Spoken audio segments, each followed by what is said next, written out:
O'sha Dostoyevskiy bekorga yozmagan jinoyat va jazoni, Raskolnikovni. U o'shalarga tegizib yozgan. Kampir o'ldiradi-ku. U kampir podsho emas edi. Studentlarga jamiyatning kayfiyatini ochib bergan. Iblislar asari esa jamiyatni bilasizmi? Dostoyevskiy xuddi bashoratchi edi. Bashorat sifatida uni oldindan jamiyatni ogohlantirdi. Yuqori tabaqani. Chunki bo'layotgan voqea hodisalar shunga ketayotgan edi.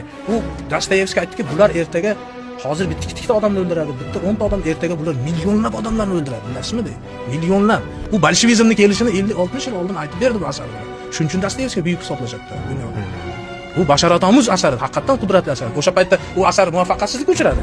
Dostoyevskiy o'sha asari u paytda juda ham haligi ko'pchilik uni tanqid qildi. Bu bo'lmag'ur narsa, Nechayevning bir jinoyati, bir случайность nima deydi? Tasodif edi.